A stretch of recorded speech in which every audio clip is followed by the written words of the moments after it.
경원선이 오는 12월 개통될 예정입니다. 당초 10월이었던 개통 예정일이 12월로 연기됐는데요. 연천군은 국토교통부 등 유관기관과 막판 협의를 진행하고 있습니다.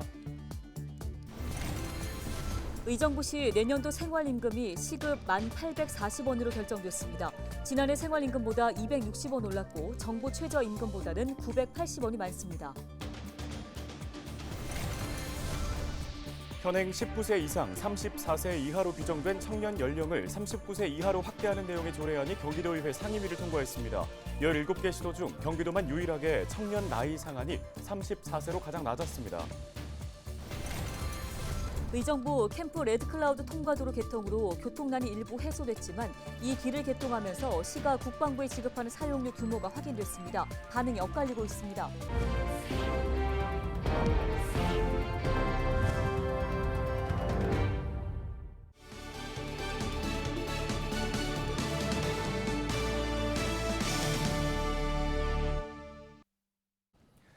시청자 여러분 안녕하십니까? 헬로티비 뉴스입니다.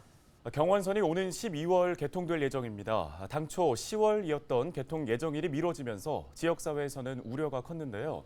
연천군은 국토교통부 등 유관기관과 막판 협의를 진행 중이라고 밝히며 12월 개통은 반드시 지켜질 것이라고 강조했습니다. 네, 특히 지역의 핵심 관심 사업인 직결 운행 여부도 긍정적으로 논의 중이라고 덧붙였습니다. 이재필 기자가 관련 소식 전해드립니다. 연천군이 경원선 연천 구간의 12월 개통을 자신했습니다. 연천군이 예상하는 개통일은 12월 15일. 현재 국토교통부 등 유관기관과 막판 협의를 진행 중입니다.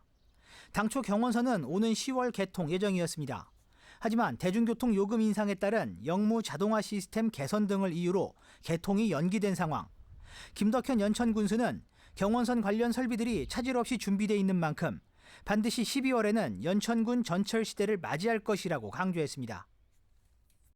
이제 연천에서 서울로 출퇴근이 용이해지고 또 서울 시민들이 연천에 있는 직장으로 출퇴근이 용이해지는, 즉 교차가 활발해지는, 그로 인해서 연천을 찾는 많은 관광객 수요가 증가하리라고 예측을 하고 있습니다.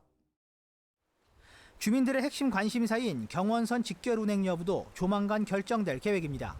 연천군 관계자는 직결 운행을 유관기관 간 긍정적으로 검토하고 있고 연천군민들이 만족할 만한 결과를 낼 수 있을 것이라고 설명했습니다. 전철 시대를 앞둔 연천군은 관광 인프라 확충 등 경원선 개통에 맞춰 제2의 도약을 준비한다는 방침입니다. 헬로티비 뉴스 이재필입니다. 다음 소식입니다. 의정부시의 내년도 생활임금이 시급 1,840원으로 결정됐습니다. 의정부시는 지난 11일 생활임금위원회를 열고 정부 최저임금 인상률과 시의 재정 여건 등을 고려해 내년도 생활임금액을 이같이 결정했다고 밝혔습니다. 지난해 생활임금 시급 1,580원보다는 260원이 올랐고 정부 최저임금 시급 9,860원보다는 980원이 많습니다. 생활임금은 공공부문 근로자의 생활 안정 등을 위해 지원하는 임금으로 인상된 생활임금은 내년 1월 1일부터 시 소속 근로자와 시 출자 출연기관 직접 고용 노동자 등 270명에게 적용될 예정입니다. 현행 19세 이상 34세 이하로 규정된 청년의 연령을 39세 이하로 확대하는 내용의 조례안이 경기도의회 상임위원회를 통과했습니다. 각 지방자치단체에서는 나이 기준을 상향해 청년 지원책 수혜 대상을 확대하는 추세이며 경기도에서 시행하고 있는 대다수의 청년 사업도 39세 이하를 대상으로 추진하고 있습니다. 이번 조례를 대표 발의한 김도훈 의원은 현재 17개 시도 중 경기도만 유일하게 청년 나이 상한이 34세로 가장 낮은 상황이라며 늘어나는 기대 수명과 함께 청년들의 사회 진출이 점점 늦어지고 있는 상황을 반영해 청년 나이 범위를 확대할 필요성이 있다고 개정의 취지를 밝혔습니다. 경기도 청년 기본조례 일부 개정 조례안은 오는 21일 열리는 제371회 임시회 제4차 본회의에서 처리될 예정입니다.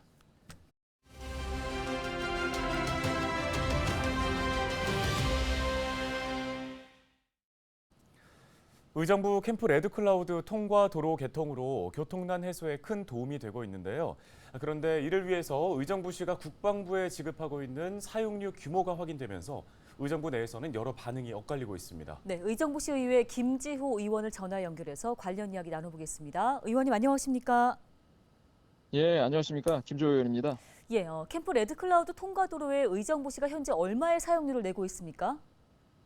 지금 그 땅은 이제 미국 공여지였지만 이제 반환된 공여지가 됐고 그 반환된 공여지가 이제 국방부로 이관이 됐던 거거든요. 그래서 이제 국방부에서는 그 땅을 지금 가지고 있기 때문에 이게 의정부시 땅은 아닌 겁니다. 그래서 임차료를 지금 내고 있고 현재 지금 올해 이제 2차 추경 때 들어왔던 금액이 한 9,200만 원인데 한 1년에 한 1억 2천 정도 되지 않을까 보여집니다. 그래서 이거는 매년 아마 우리 의정부시가 지출해야 되는 금액이고요.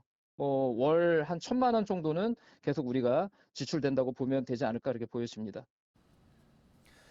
네, 적지 않은 금액이고 또 사용료가 시민들의 세금에서 발생을 하다 보니까 시민들 입장에서는 왜 그 땅이 국방부의 소속이냐 이렇게 묻기도 합니다.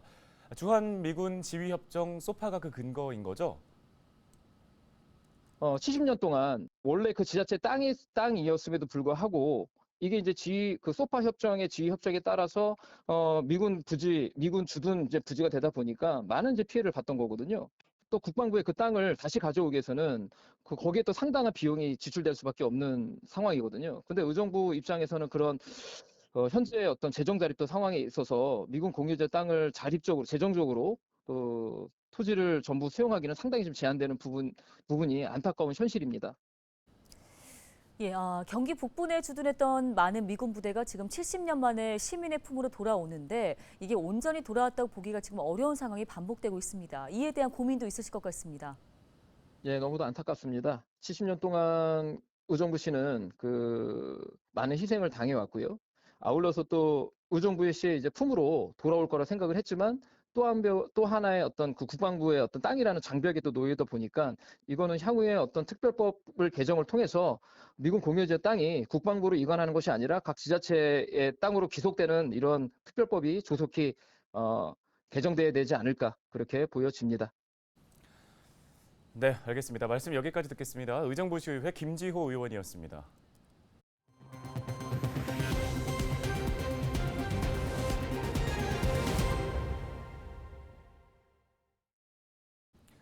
역전세와 전세 사기 등 혼란 속에서 전세 계약을 걱정하는 임차인들이 많습니다. 전세 보증금 미반환 사고도 계속해서 늘고 있는데요. 한국개발연구원이 최근 전세 보증금 반환 보증제도 개선책을 제시했습니다. 어떤 내용인지 이관성 기자가 자세히 전해드립니다. 지난 2018년 전국 1,000건을 넘지 않았던 전세 보증금 미반환 사고는 깡통 전세와 전세 사기가 급증하면서 2022년 6,000건을 넘었습니다. 올해는 더 가파르게 증가해 7월까지 이미 10,000건에 육박한 상황입니다. 지난해 말부터 본격 늘어난 역전세 상황은 내년에도 이어질 전망입니다. 임차인들이 전세 보증금을 제대로 돌려받지 못할 수 있는 불안한 전세 시장이 계속 이어지는 것입니다. 상황이 이렇다 보니 전세제도 안정화를 위해 전세 보증금 반환 보증 제도를 개선해야 한다는 의견이 나왔습니다.